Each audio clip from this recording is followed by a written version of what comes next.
Вітаю! На цей раз я вам розкажу про відомий символ, який має назву коловрат.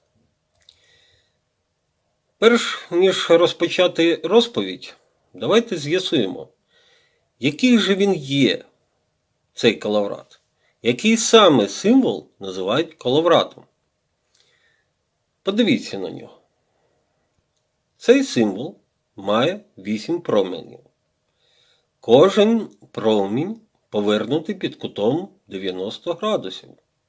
Але зовнішня сторона повороту має заокруглення по колу, створюючи таким чином щось схоже на косу.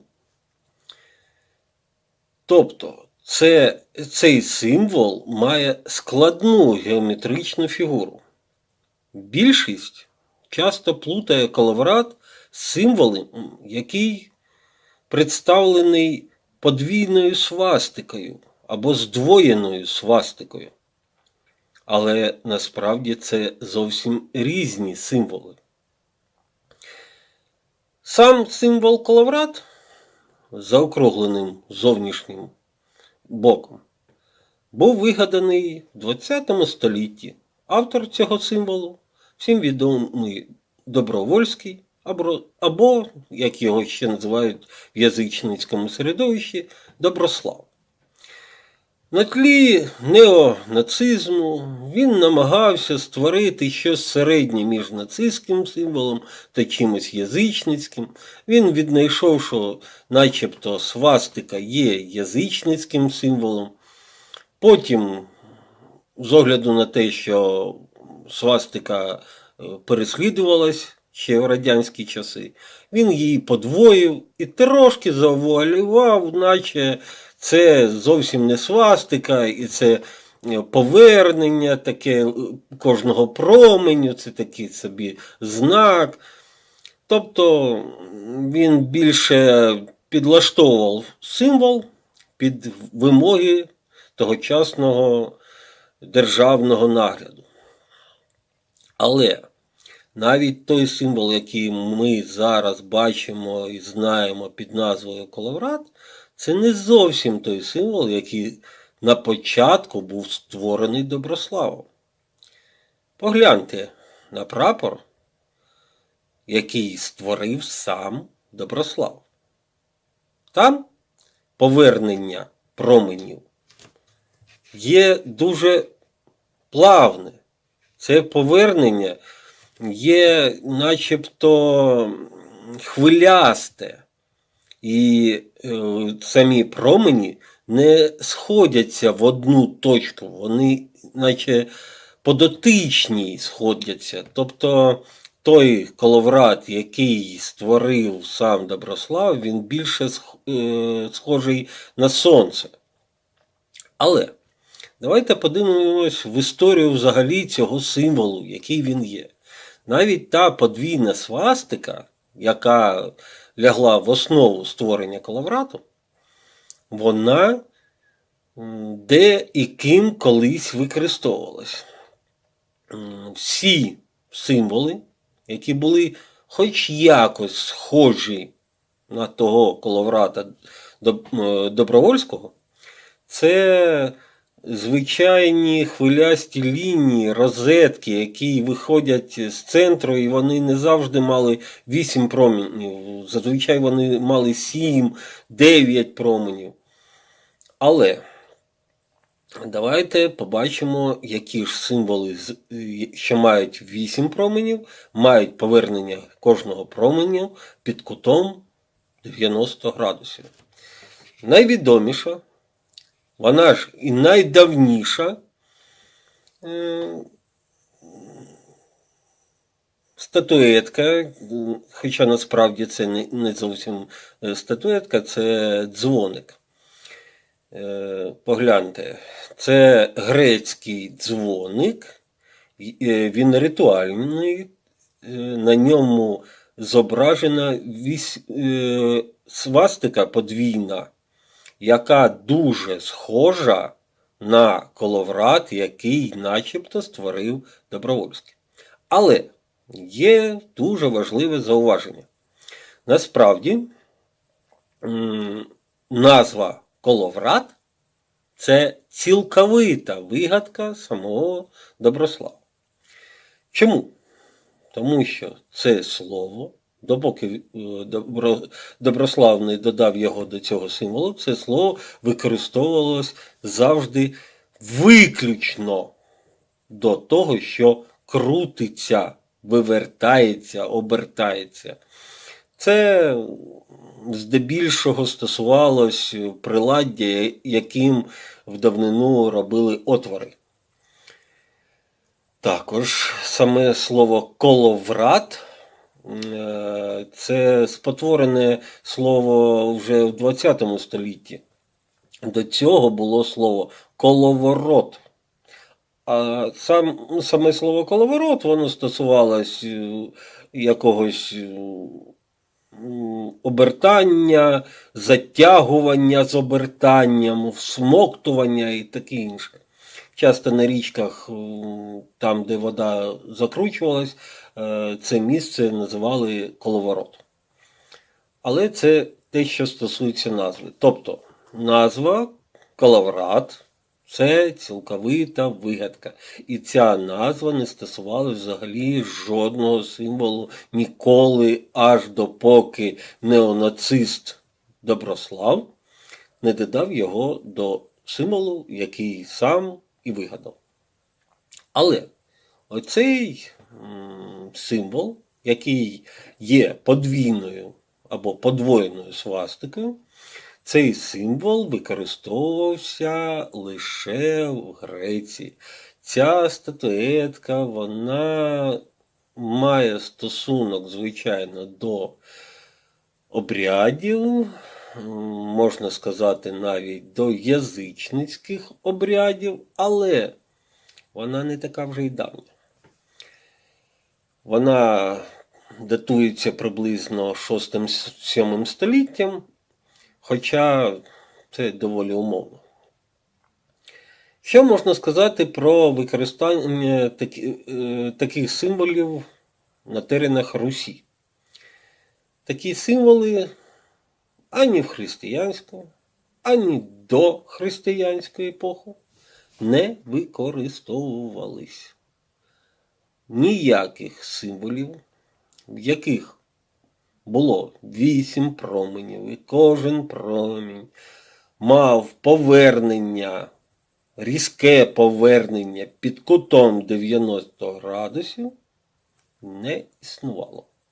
Завжди символи, які ще за часів культури трипілля були, вони всі мали дуже плавне, дуже таке повільне повернення променів, що більше нагадувало хвилі або рослини, або якісь квіти. Такі були символи.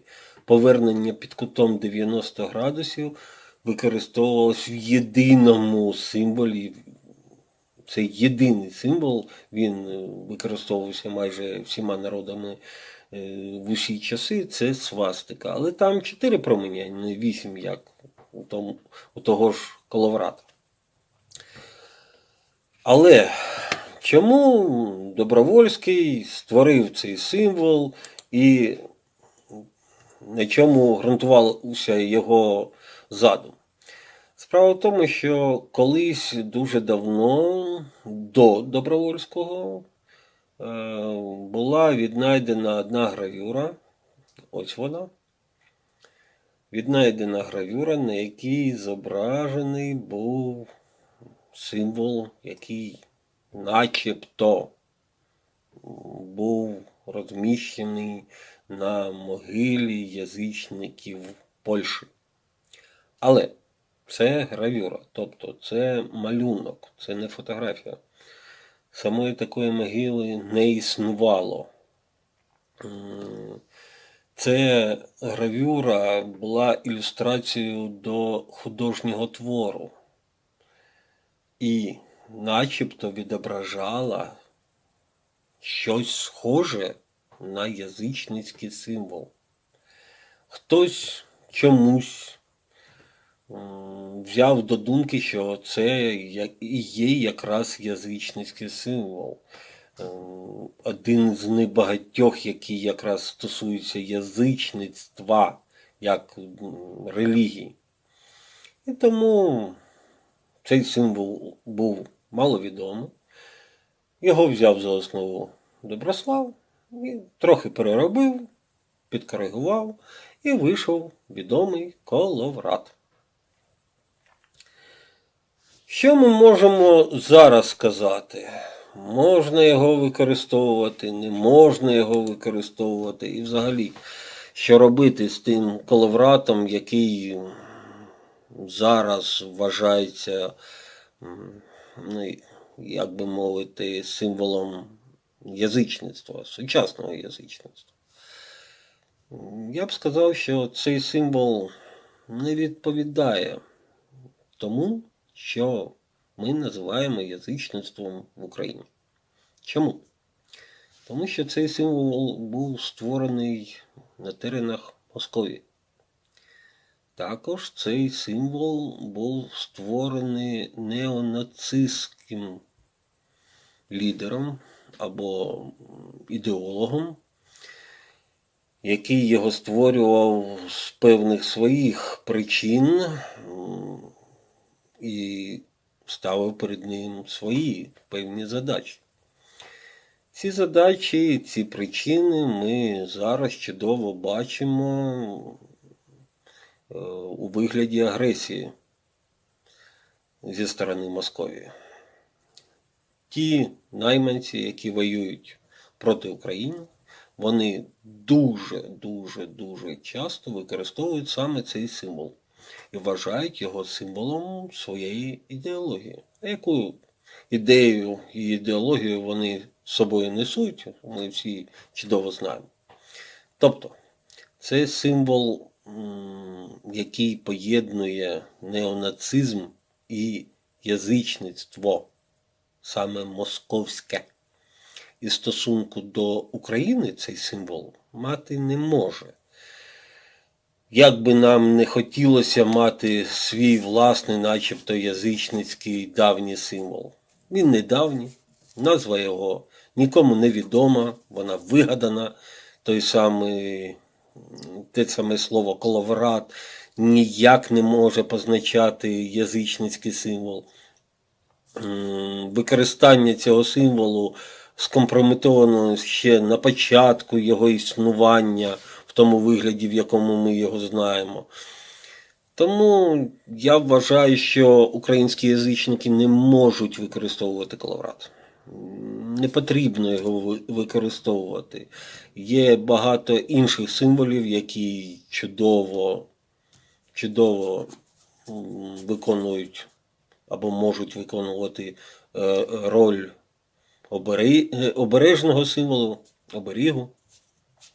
Є дуже багато символів, які підтверджено є історичними або автентичними, насправді язичницькими нашими символами. Не треба використовувати те, що не має ані сенсу, ані користі, ані змісту, як чогось язичницького. Тому ще раз нагадаю, будь-який символ, який має 8 променів, він ніколи не називався коловратом.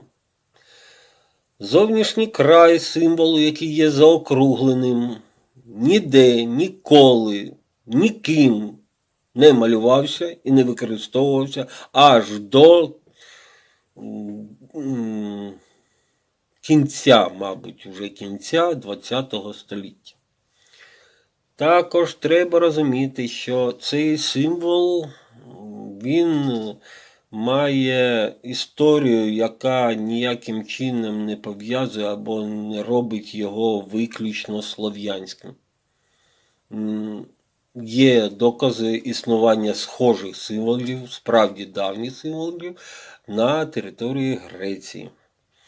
Слов'яни використовували поворот під кутом 90 градусів виключно в символі свастика. Всі інші символи мали таке плавне повернення, згинання якесь візерунки. Це все було плавне, так як воно є в природі. Тобто природа не має чітких геометричних форм. Кут 90 градусів в природі майже не зустрічається ніколи. Це треба ще пошукати і придивлятись. Тому природного світогляду, який є язичницьким, цей символ не стосується. Що ще можна сказати про коловрат? Більшість гадає, що він має магічну силу. Немає він магічної сили. Цей символ використовується якраз, так би мовити, як ознака. Ознака приналежності до язичництва. Але саме язичництва якого? Московського, російського язичництва. Язичництво наше, українське, воно йому не притаманні подібні символи. І приймати те, що було створено в Росії, не дуже гарно. До того ж, рідновірство, яке є сучасним продовженням начебто язичництва давнього дохристиянського, це рідновір'я з'явилось спочатку де? Звичайно, в Україні. Потім, як це дуже часто бувало, і буває, і відбувається, Московія перейняла цю, так би мовити, ідею. Той самий Доброслав, коли він створював всі ці свої речі, він ніякої мови про рідновірів не вів, не мав і гадки не гадав. Він казав, що це давня віра, язичницька віра, і це, так би мовити, чиста віра білих людей, як він це казав. Але ж потім, в свій час, з'явились люди, які притягли за вуха рідновірство Московії.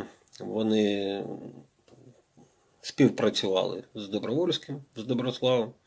І нарешті Росія отримала те, що зараз вона називає давньою своєю вірою, російським рідновір'ям. Хоча рідновірство, яке ж воно там може бути рідне, якщо в Московії слов'ян взагалі-то й нема. Всі слов'яни, що там зараз мешкають, це нащадки тих слов'ян, які приїхали з території України, сучасної території сучасної Білорусі або ще більш віддалених слов'ян. Та земля, яка ще